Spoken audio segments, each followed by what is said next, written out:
Hello student, कैसे हैं आप सब। उम्मीद करती हूँ आप सब बहुत अच्छे होंगे। मैं भी ठीक हूँ। कंप्यूटर से सिलेबस की आज इस सीरीज में मैं आप लोगों को एक्सेल में होम मेनू के अंतर्गत आने वाले क्लिप बोर्ड ग्रुप के सारे कमांड्स के बारे में आज आप लोगों को बताने वाली हूँ। हमारे बच्चे लोग, आप लोग जब हमारे वीडियो को देखते हैं तो हमारे वीडियो देखने के बाद अपनी प्रतिक्रिया आप अपने कमेंट बॉक्स के माध्यम से हमें तक जरूर पहुंचाएं, ताकि हम आप लोगों को कमेंट पढ़ने के बाद मुझे ये पता चलता है कि हमारे वीडियो बनाने में कौन सी कमी रह गई, या आप लोगों के कमेंट करने से हमें पता चलता है कि आखिर हमारे वीडियो देखने के बाद आप लोगों की प्रतिक्रिया क्या होती है। तो आज इसी उम्मीद के साथ आप लोगों के जरिए मैं ये वीडियो बनाने जा रही हूँ कि आप लोग को ये टॉपिक पसंद आएगा। तो आइए चलिए स्टार्ट करते हैं। जैसा कि हम यहाँ पे एक्सेल स्टार्ट करते हैं, और ये एक्सेल जब हम स्टार्ट करते हैं तो ब्लैंक वर्क बुक लेते हैं। अब इसके बाद हम यही होम मेनू का सबसे फर्स्ट ग्रुप यानी कि क्लिप बोर्ड के बारे में सीखना है। अब हर एक मेनू के बाद जो हमारा ये रिबन होती है, जैसे कि मैं थोड़ा सा एक्सेल के स्क्रीन के बारे में अगर इंट्रोडक्शन करवा दूं, तो जैसे ही हम लोग कोई प्रोग्राम जब ओपन करते हैं तो ओपन प्रोग्राम की स्क्रीन को विंडो कहते हैं। और अब ये विंडो कि में सबसे ऊपर वाली बार जो ये है, ये टाइटल बार कहलाता है। टाइटल बार क्यों कहलाता है? क्योंकि ओपन प्रोग्राम का नेम इसी सबसे ऊपर वाली पट्टी में शो करती है। ठीक है। और नेम शो करने के अलावा यहाँ पे मैक्सिमाइज, ठीक है, मिनिमाइज और ये क्लोज बटन होता है। तो टाइटल बार की पहचान हम लोग ओपन प्रोग्राम के नेम और क्लोज, रिस्टोर डाउन, मैक्सिमाइज एक ही होता है, और यहाँ पे मिनिमाइज बटन होते हैं। अब जस्ट टाइटल बार के नीचे जो ये लंबी पट्टी यहाँ होती है, इस पट्टी को मेनू बार कहते हैं, जिसमें कि उस प्रोग्राम का मेनू होता है। बच्चे, कभी कभी आपको मेनू की जगह पे कभी कभी टैब भी मिलेगा, तो आप लोग परेशान नहीं होंगे। मेनू को ही टैब बोलते हैं या टैब को मेनू बोले, कोई दिक्कत नहीं है। ठीक है। तो यहाँ पे ये जितने भी देख रहे हैं, ये सब हमारे एक्सेल के मेनू है। ठीक है। और ये जिस जगह पे है, इस जगह को हम लोग मेनू बार कहते हैं। अब ये मेनू के जस्ट नीचे ये जो आपको चौड़ी सी पट्टी एक व्हाइट कलर की दिखाई दे रही है, ये चौड़ी सी पट्टी को हम लोग रिबन बोलते हैं। और रिबन पर प्रत्येक मेनू का कमांड होता है। कमांड किस पर होता है? रिबन पर होता है। ठीक है। और जैसे जैसे आप हर एक मेनू पर क्लिक करेंगे, सबका अपना अपना अलग अलग कमांड आपके रिबन पर शो करेगा। तो अब होम मेनू पे मैं क्लिक करती हूँ। होम मेनू पे क्लिक करने के साथ ही यहाँ पे रिबन पर हमारा जो सबसे फर्स्ट ग्रुप है वो है क्लिप बोर्ड। अब ये क्लिप बोर्ड के अंतर्गत कितने कमांड्स आते हैं? तो 4 कमांड्स आते हैं। क्या है? सबसे पहले पेस्ट है, कट है, कॉपी है और फॉर्मेट पेंटर है। तो यहाँ पे यही चीजों के बारे में मैं डिफाइन करती हूँ। जैसे कहने का मतलब है कि मैं यहाँ पे कुछ भी लेटर लिखती हूँ। ठीक है। अब यहाँ पे जैसे ये मैं लेटर लिखी, अब इसे सिलेक्ट करती हूँ, और सिलेक्ट करने के बाद सारे बच्चे लोग यही जानते हैं कि अगर मुझे सेम ऐसा ही लेटर चाहिए तो आप कॉपी करके और पेस्ट करते हैं। सारे बच्चे लोग यही जानते हैं कि कॉपी करके पेस्ट करते हैं। जी हाँ बच्चों, बिल्कुल सही भी है। जैसे कि अगर आप इस कमांड पे क्लिक करते हैं तो हमारा कॉपी हो जाता है, लेकिन यदि आपको इसे शॉर्टकट की के माध्यम से अगर करना हो, तो जैसा कि वहां पे बता रहा है कि कंट्रोल प्लस सी लेंगे तो कॉपी हो जाएगा, तो मैं यहाँ पे कंट्रोल के साथ सी प्रेस करती हूँ और ये लेटर हमारा कॉपी हो गया। अब पेस्ट तब होगा जब आप कहीं भी उसको पेस्ट करने का एक उचित स्थान देंगे। तो मैं जैसे कि इस सेल में उसको मतलब स्थान देती हूँ कि अब यहाँ पे पेस्ट हो। ठीक है। मैं एक डायरेक्शन दी, तो अब जैसे ही यहाँ पे पेस्ट करेंगे, और पेस्ट का कीबोर्ड शॉर्टकट क्या है? तो कंट्रोल भी है। अब जैसे ही हम यहाँ पे कंट्रोल भी प्रेस करेंगे तो देख सकते हैं कि हमारा लेटर जो है वो यहाँ पे पेस्ट हो गया। हमारे बच्चे लोग यहाँ पे एक विशेष बात करके ध्यान रखेंगे कि कॉपी और कट में क्या अंतर है। जैसे कि आप यहाँ पे क्या था कि फर्स्ट टाइम मैं ये लेटर लिखी, और लेटर लिखने के बाद अब इसे हम कॉपी करके और यहाँ पे पेस्ट कर लिए। तो पेस्ट कर लिए तो हुआ क्या कि यहाँ का लेटर उसी जगह पर रह गया, और इसका एक डुप्लीकेट जो है वो तैयार करके और मुझे इस सेल में पेस्ट करवा दिया। लेकिन ठीक अगर मैं यहाँ पे कट के बारे में सीखूं तो कट हमारा क्या करता है, तो जैसे मैं लेटर पे कर्सर रखी और कट पे अगर यहाँ पे मैं क्लिक कर दूं या क्लिक ना करूं तो उसका शॉर्टकट की मैं अप्लाई करती हूँ, जैसे कि कंट्रोल के साथ एक्स। अब कंट्रोल के साथ एक्स की, तो अब लेटर तो आप लोग सोच सकते हैं कि जब कट होता है तो हमारा लेटर कट क्यों नहीं हुआ। ठीक है, तो आखिर वो कट इसलिए नहीं हुआ क्योंकि अब इसके कट करने का तरीका दूसरा। देखिए होता क्या है कि जैसे आप अभी तक वर्ड, पेंट, जितने भी और एक्सेल के अलावा और प्रोग्राम जैसे एमएस ऑफिस का अगर सीखे होंगे तो उसमें होता क्या है कि चाहे वो टेक्स्ट हो या ऑब्जेक्ट हो, उसे आप सिलेक्ट करके जैसे ही कट करते हैं तो वो उस स्थान से हट जाता है। लेकिन एक्सेल में क्या होता है कि आप सिलेक्ट करके कट करते भी हैं तो वो उस जगह से नहीं हटता। ठीक है, बस इतनी सी की अंतर होती है, नहीं हटता। अब ये क्या करेंगे, तो कहीं पे एक ब्लैंक सेल में कर्सर को रखेंगे और यहाँ पे आपको क्या करना है, कंट्रोल वी करना है, यानी कि पेस्ट करना है। अब जैसे ही यहाँ पे पेस्ट करेंगे तो वो लेटर अपने मूल स्थान से हट गया। तो वर्ड, एक्सेल के अलावा और भी जितने भी आप प्रोग्राम में कट का यूज सीखे होंगे उससे एक्सेल का कट थोड़ा सा डिफरेंट आपको लगेगा बच्चों। ठीक है, क्योंकि उसमें आपको जैसा कि मैं पहले बताई कि उसमें होता था क्या कि कट करेंगे तो मूल स्थान से स्वतः हट जाता था, लेकिन इसमें क्या है कि जब आप पेस्ट करेंगे तब उस जगह से कट के और दूसरी जगह पे उसको इंसर्ट कर देता है।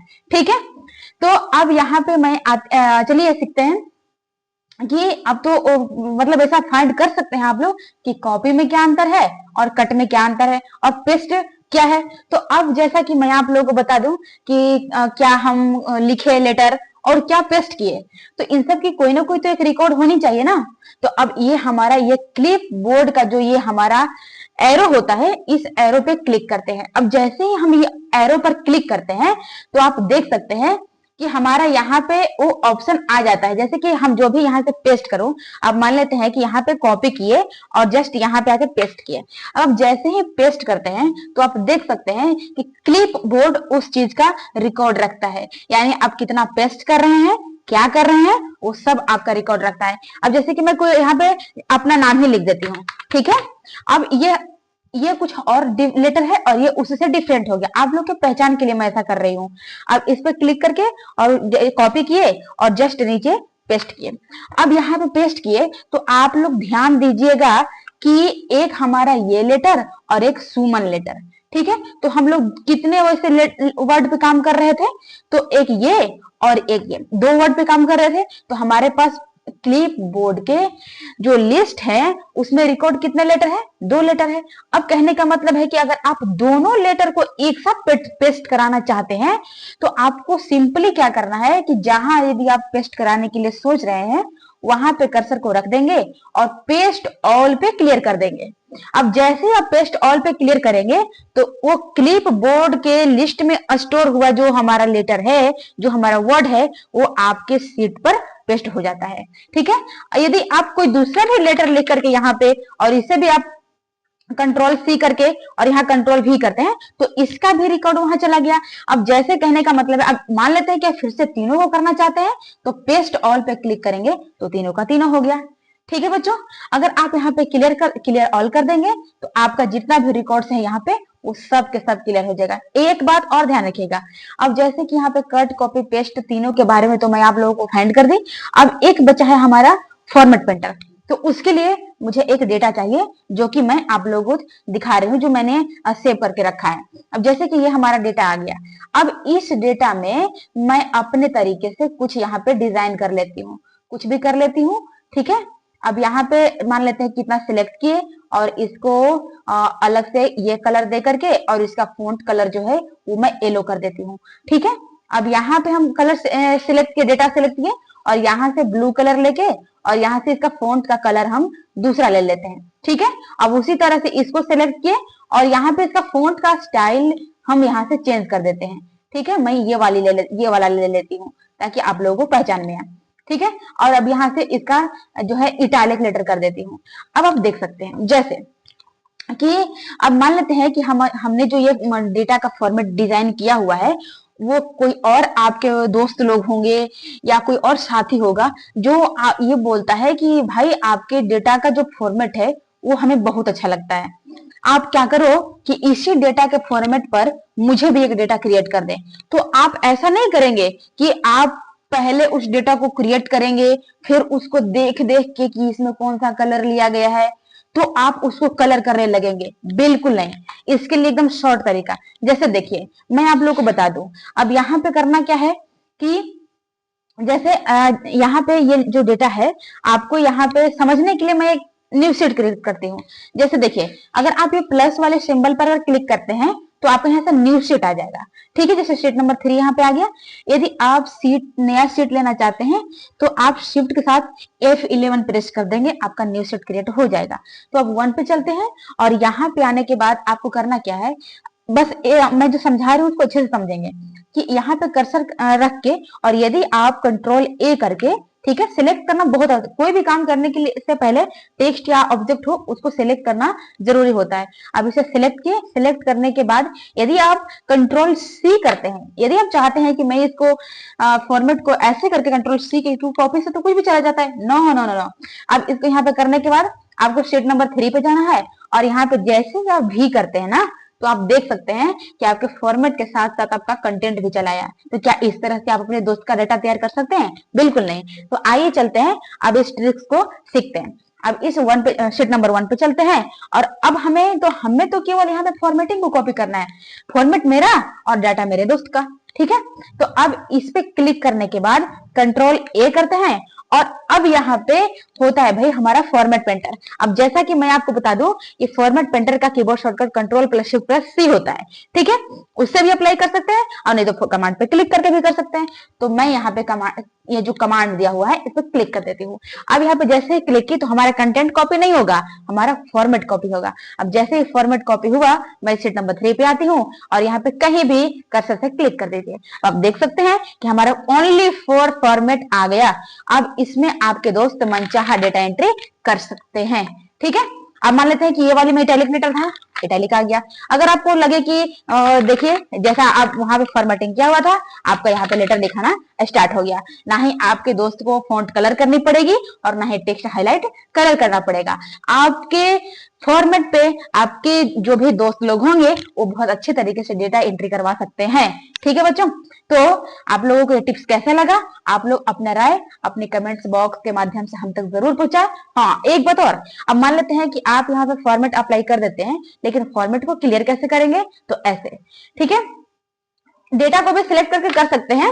जैसे यहाँ पे क्लिक करेंगे तो हमारा कंटेंट तो है नहीं, पूरा शीट सिलेक्ट होगा। तो यहाँ पे पूरे शीट को यहाँ से भी सिलेक्ट किया जाता है।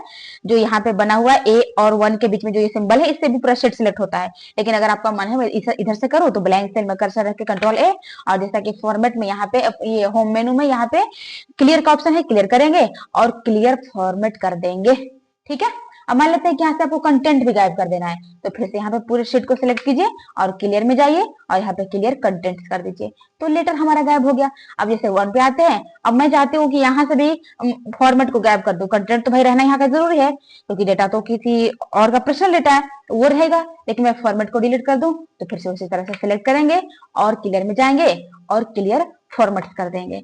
तो उम्मीद करते हैं कि ये क्लिप बोर्ड के सारे कमांड्स आप लोगों को बहुत अच्छे तरीके से समझ में आया होगा।